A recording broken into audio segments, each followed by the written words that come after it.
Hello guys, welcome back to my channel. இன்னைக்கு நம்ம ஒரு சூப்பரான லெவல் அப் ஸ்டோரியை தான் பார்க்க போகிறோம். ஸ்டோரியோட நேம் என்ன? The great devil emperor development system. ஸ்டோரியோட ஒன்லைன் என்ன? ஒரு சாதாரண டெவில் எம்பரர் கிடைக்கிற மர்மமான டெவலப்மெண்ட் சிஸ்டம்னால அவர் இந்த வேர்ல்டில் எவ்வளோ பவர்ஃபுல்லானுங்கிறத சொல்கிற ஒரு சூப்பரான ஸ்டோரி தான் இது. கதைக்குள்ளே போகிறக்கு முன்னாடி மறக்காமல் லைக், ஷேர் அண்ட் சப்ஸ்கிரைப் பண்ணிடுங்க. வாங்க நம்ம கதைக்குள்ளே போயிடலாம்.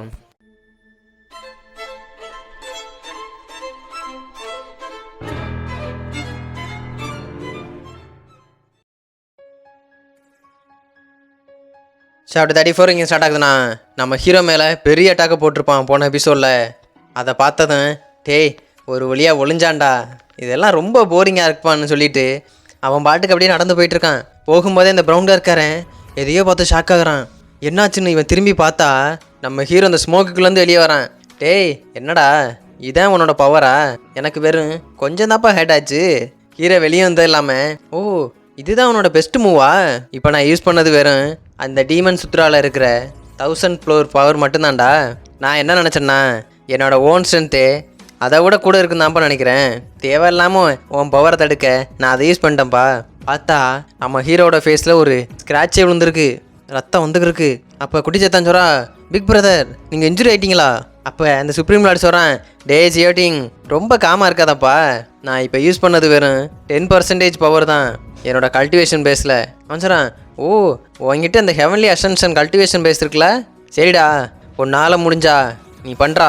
ஹீரோ அப்படி பேசி இருக்கும்போதே குடிச்சேத்தன் சொல்கிறா, பிக் பிரதர் நீங்கள் என்ன இங்கேருந்து ஓடலாம் பார்க்குறீங்களா? ஹீரோ திரும்பி பார்த்து, என்ன சொல்கிற, வாயை மூடு. அவள் அப்படியே ஏன்டா என்னை திட்டுறேன்னு பார்த்துக்கிருக்கா. இங்கிட்டு மொத்த ஹியூமன்ஸும் சுப்ரீம் லார்டுக்கு ஹியூமன் சுப்ரீம்னு, இங்கிட்டு பார்த்தா டீமன் டிசபிள்ஸ் எல்லாம் அப்படியே பார்த்துக்கிருக்கானுங்க. இங்கிட்டு குயின்டைன் லார்ட் டெவில் எம்பரர் உங்களுக்கு என்னாச்சு? இங்கிட்டு ஹீரோஜனா, டேய் உங்ககிட்ட என்ன தான் அந்த ஹெவன்லி அசன்ஷன் கல்டிவேஷன் பேஸ் இருந்தாலும் சரி உன்னால் என்னை கொல்லவே முடியாதுடா. ஏய் இன்ட்ரெஸ்டிங்காக இருக்கப்பா, வா அதையும் மோதி பார்த்துருவோம்னு அவன் சொன்னது மட்டும் இல்லாமல் அங்கேருந்து ஒரு ஜம்ப்பு நம்ம ஹீரோக்கு பின்னாடி வந்து அப்படி நிற்கிறான். நின்றோன்னா பவரை கேதர் பண்ணி ஹீரோட முதுகுலே அடித்த அடிக்கு ஹீரோ அப்படியே முன்னாடி தள்ளிட்டு வந்துட்டு இருக்கான். என்னடா இது இன்னும் முடியலைன்னு சொல்லிட்டு அங்கேருந்து ஒரு ஜம்ப்பு. பார்த்தா ஹீரோக்கு முன்னாடியே வந்துட்டான். வந்து விட்டான் ஒரு கிக்கு. ஹீரோ அப்படியே வானத்தில் பறந்து போயிட்டுருக்கான். டேய் பார்த்துக்க, இதான்டா என்னோட 30% பவர். எப்படி இருக்குன்னு சொல்கிறதோட இந்த சாப்டர் 35 ஸ்டார்ட் ஆகுதுண்ணா. அந்த சுப்ரீம் லார்ட் சொல்கிறான், டேய் உன்னை இதோட விட்டுருவேன் மட்டும் நினச்சிக்கிட்டு இருக்கியா? இருடா வரேன்னு சொல்லிட்டு அப்படியே ஒரு ஜம்ப்பு நம்ம ஹீரோக்கு மேலே அவன் போயிட்டுருக்கான். பார்த்தா நம்ம ஹீரோ முதுகுலே ஒரு மிதித்த மிதியில் ஹீரோ அப்படியே வந்து தரையில் லேண்ட் ஆகுறான். பாத்தியாடா இதுதான் என்னோட 50% பவர். எப்படி இருக்கு?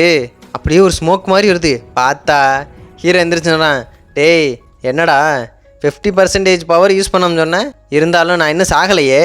ஹீரோ அப்படியே ரத்தத்தை உடச்சிட்டு சொல்கிறான். அதை பார்த்ததும் அவனுக்கு சரியான ஷாக்கு. உண்மையாகவே இந்த காயோட பாடி ரொம்ப ஸ்ட்ராங்காக இருக்குது. அவன் அப்படியே ஒரு சரியான பவரை கேதர் பண்ணிக்கிருக்கான். போடல நம்ம ஹீரோட உடம்புல அப்படியே தொலைச்சிட்டு போயிட்டுருக்கு வெளியே.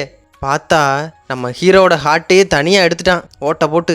ஹீரோ அவ்வளோதான் மட்டையாகி தரையில் அடக்குறான் ரத்தத்தோட.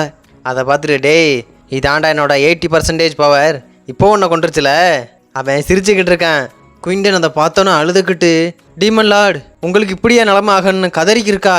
டேய் எல்லா டீமன் டிசபிள்ஸ் நான் சொல்கிறத கேளுங்கடா, எல்லாரும் சாகிற வரை ஃபைட் போட ரெடியாக இருங்கடா. எல்லாம் நம்ம டீமன் கிங்காக. இவனுங்கெல்லாம் சண்டை போட ரெடி ஆகிட்டானுங்க, எல்லாம் எங்கள் டீமன் கிங்காகன்னு. அப்போது ஒரு சவுண்டு, டேய் நான் இன்னும் சாகவே இல்லைடா, அதுக்குள்ளே நீங்கள் எனக்காக ரிவெஞ்ச் எடுக்க கிளம்பிட்டீங்களான்னு. ஹீரோ கையை வண்டி அப்படியே எந்திரிக்கிறான். பார்த்து குயின்டனுக்கு சரி மற்ற டீமன் டிசபிள்ஸும் சரி என்ன பார்த்தா ஹீரோ அப்படியே ஹார்ட்டுக்கு நேரம் போட்டு செந்திரிக்கிறான். இது வலிக்கத்தான்ப்பா செய்யுது, பட் இந்த ஃபீலெல்லாம் என்னை ஒன்றும் பண்ணிடாது. அதை பார்த்தோன்னா அவன் சரியான ஷாக்கு. டேய் யூ நீ இன்னும் சாகலையாடா? இம்பாசிபிள், உன்னோட ஹார்ட்டே டெஸ்ட்ரே ஆயிடுச்சு. அப்போ எப்படி? ஹீரோ சொல்கிறான், ஓ என்னப்பா உனக்கு அந்த டீமன் சுத்ராவோட பவர் சுத்தமாக தெரிலன்னு நினைக்கிறேன். அவன் அப்படியே அவன் கண்ணில் பவரை யூஸ் பண்ணி அவனோட நெட்ரிக்கனை யூஸ் பண்ணிக்கிருக்கான். ஃபுல்லாக நம்ம ஹீரோ அனலைஸ் பண்ணுறான். பார்த்தா உண்மையாகவே ஹார்ட்டே காணா, அந்த அளவுக்கு தொலைச்சிட்டு போயிருக்கு. அவனுக்கு சரியான ஷாக்கு. டி இங்கே என்னடா நடந்துக்கிட்டு இருக்கு?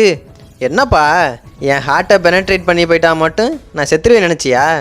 நீ பண்ணதிலே பெரிய மிஸ்டேக்கு இதுதான்டா. இதோட இந்த சாப்டர் 35 முடியுது. சாப்டர் 36 எங்கே ஸ்டார்ட் ஆகுதுண்ணா அந்த சுப்ரீம் லார்ட் லீவுன்னு கேட்டுக்கு இருக்கான். டேய் உண்மையாகவே எப்பட்றா டீமன் ரேஸ் எல்லாம் ஹார்ட் இல்லாமல் வளர முடியும்? இது எனக்கு ரொம்ப மிஸ்ட்ரியாக இருக்கே. எப்பட்றா? அது ஓகேப்பா, நீ ஹார்ட் இல்லாமல் தானே வளர முடியும். உன்னோட ஃபுல் உடம்பையே நான் டெஸ்ட் ட்ரை பண்ணிட்டா சொல்லிட்டு அப்படியே 4-5 ஸ்வாடை க்ரியேட் பண்ணிக்கிருக்கான் ஒரு பவர்னால். பார்த்தா அந்த சின்ன ஸ்வாட் அப்படியே பெரிய ஸ்வாட் ஆகிட்டுருக்கு. அப்படியே நம்ம ஹீரோ சைடு ஒரு 3 ஸ்வாடை அனுப்பி வைக்கிறான். ஹீரோ ஒன்றும் பண்ணலை, அப்படியே அமைதியாக நிற்கிறான். ஏய் உனக்கு கொடுத்த 3 மூவ் முடிஞ்சிரா, இப்போ ப்ளே டைம் எல்லாம் முடிஞ்சு போச்சு கண்ணுன்னு சொல்லிட்டு ஹீரோ அவன் கையில் அப்படியே பவர் எடுக்கிறான். எடுத்தது இல்லாமல் டேய் இதுதான் அந்த டீமன் எம்பரர் சுட்ராவோட 10,000 ஃப்ளோரோட பவர்றான்னு சொல்லிட்டு ஹீரோ அந்த வந்துக்கு இந்த ஸ்வாடை பார்த்து ஒரே அட்டாக்கு. பார்த்தா அந்த ஸ்வாடால் கொஞ்சம் கூட முன்னாடி வர முடியல. நம்ம ஹீரோட அட்டாக்கு அப்படியே தள்ளிட்டு போகுது. போனது இல்லாமல் அவ்வளோதான், ஃபுல் ஸ்வாடு அப்படியே காற்றோட காற்ற கரைஞ்சி போச்சு. அதை பார்த்தோன்னே இவன் இது இம்பாசிபிள், எப்படா இதை பண்ண? ஹீரோ சொல்கிறான், என்னப்பா இனிமே நீ நினச்ச மாதிரி ஒன்று கூட நடக்காதுன்னு ஹீரோ சிரிச்சுக்கிட்டு இருக்கான். அது மட்டும் இல்லை கண்ணு, 1,00,000 வருஷம் முன்னாடி பண்ணதுக்கு பேபேக் பண்ண வேணான்னு சொல்லிட்டு ஹீரோ அவனோட பவர் எடுத்துக்கிருக்கான். அவன் இது என்னது, இது உண்மையாகவே அந்த எம்பரர் டொமைனா? இவன் அது மட்டும் இல்லாமல் அந்த டீமன் எம்பரர் பேலஸே கிரியேட் பண்ணியிருக்கான். அப்படியே ஷாக்கில் அங்கிட்டு இங்கிட்டு பார்த்துக்கிருக்கான். ஹீரோ சொல்கிறான், ஆமாடா 1,00,000 வருஷம் முன்னாடி என்னோட மாஸ்டரோட டொமைனை நீ ஈஸியாக பிரேக் பண்ண மாதிரி இதையும் பண்ணலாம்னு நினச்சியா? இந்த டயம் நான் கிரியேட் பண்ணது டீமன் எம்பரர் பேலஸ்டா, இதை நீ எப்படி உடச்சிட்டு வெளியே வரேன்னு நான் பார்க்குறேன்டான்னு சொல்லி முடிக்கிறக்குள்ள அதுலேருந்து வெறும் ஸ்பிரிட் செயினாக வந்து அவனை ஃபுல்லாக கட்டிருச்சு. அவனால் கொஞ்சம் கூட அசையவே முடியல. அவன் சொல்கிறான், டேய் நீ எப்படா எவ்வளோ ஸ்ட்ராங்காக இருக்க? ஹீரோ கையை முன்னாடி நீட்டி, ஏய் ஹியூமன் சுப்ரீம் இப்போ நீ டிசப்பியர் ஆக போகிறடா. பார்த்தா அந்த செயின் இன்னும் இறுக்கிக்கிட்டே இருக்கு. அவன் தெரிஞ்சே போச்சு நம்ம சாக போகிறோம்னு. அவன் நினச்சி முடியறக்குள்ள அவ்வளோதான் எரிஞ்சு சாம்பல் ஆகிட்டு இருக்கான். இங்கே ஹியூமன்ஸ் எல்லாம் அவ்வளோதான் மனசு விட்டானுங்க, முட்டி போட்டு இது எல்லாம் முடிஞ்சு. இங்கிட்ட டீமன் டிசபிள்ஸ் எல்லாம் long live demon king, long live demon கிங்னு ஹீரோக்கு கங்க்ராச்சுலேட் பண்ணிக்கிருக்கானுங்க. ஹீரோ சொல்கிறான், இன்னையிலேருந்து டீமன்ஸ் எல்லாம் ரைஸ் ஆக போகிறாங்கடா, டீமன்ஸ் ரைஸ் ஆகுங்கன்னு ஹீரோ டெரராக நிற்கிறான். இதோட இந்த சாப்டர் 36 முடியுது. சாப்டர் 37 எங்கே ஸ்டார்ட் ஆகுதுண்ணா அப்படியே சிஸ்டம் மட்டும் தான் காட்டுறாங்க. பார்த்தா அந்த கிழவன் மற்ற எல்லாரையும் கூப்பிட்டு அப்படியே மீட்டிங் போட்டுக்கிருக்கான். அப்போ அந்த கிழவன் சொல்கிறான், நான் உண்மையை எதிர்பார்க்கவே இல்லை. அந்த லீவின் ஆல்ரெடி 9th லெவல் பைனாக்கிள் லைஃப் ஃபார்மில் இருந்தான். பட் அவனே ஈஸியாக அந்த சியோட்டிங் கொண்டுட்டான். அவனுங்கெல்லாம் அப்படியே உறைஞ்சி போயிருக்கானுங்க. நெக்ஸ்ட்டு நம்மக்கிட்ட வந்துடுவானு அவன் சொல்கிறான், உண்மையாகவே நம்ம 1 மந்த் வெயிட் பண்ணி தான் ஆகணுமா அந்த ஹெவன்லி கிரவுண்ட் ஓப்பன் பண்ணுறதுக்கு? அவசரா நான் அக்செப்ட் பண்ணிக்கிறேன், அந்த ஹெவன்லி கிரவுண்டை ஓப்பன் பண்ணிடலாம். அவனுங்கெல்லாம் சொல்கிறானுங்க, நாங்களும் அக்செப்ட் பண்ணிக்கிறோம், இம்மிடியேட்டாக அதை ஓப்பன் பண்ணிடுவோம். அப்போ அவர் சொல்கிறாரு, ஏய் அவன் எனக்கு தெரிஞ்சு ஆல்ரெடி பைனாக்கிள் லைஃப் ஃபார்மை பிரேக் பண்ணி போயிட்டுருக்கான்னு நினைக்கிறேன். அவன் நினச்சா இந்த ஃபேட்டோட லாக்கை உடச்சி எப்போ வேணாலும் நம்மக்கிட்ட வரலாம்.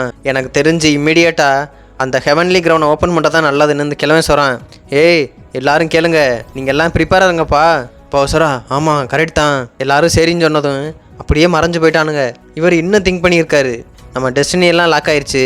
பட் ஏன் இந்த இம்பீரியல் லைஃப் ஃபார்ம் எப்போயுமே இன்னொரு ஆளால் கண்ட்ரோல் பண்ணப்பட்டுக்கிட்டே இருக்குது? எனக்கு தெரிஞ்சு அந்த சயின்ஸ் அண்ட் டெக்னாலஜி தான் சுப்ரீம் எக்ஸிஸ்டன்ஸாக இருந்து எல்லாத்தையும் கண்ட்ரோல் பண்ணுதுன்னு நினைக்கிறேன்னு அவர் கையை அப்படியே பார்த்துக்கிருக்காரு. இங்கிட்ட அப்படியே பார்த்தா ஒரு பேலஸை காட்டுறாங்க. உள்ளே ஒரு 3 பேர் அப்படியே உட்காந்துருக்கானுங்க. அப்போ இவனோட பேர் தான் Jen Liu, the supreme god of gods. ஏய் கேள்விப்பட்டீங்களா, அந்த லியூன் செத்துட்டானாப்பா, அதுவும் அந்த சியோட்டிங் கையால். நீ என்ன நினைக்கிறான்னு கேட்குறாரு. பார்த்தா ஆப்போசிட்டில் ஒரு மாங்க்கு மாதிரி ஒரு ஆள் உட்காந்துருக்காரு. அவரோட பேர் தான் கூசிங், the supreme one of the புத்தார் இளம்.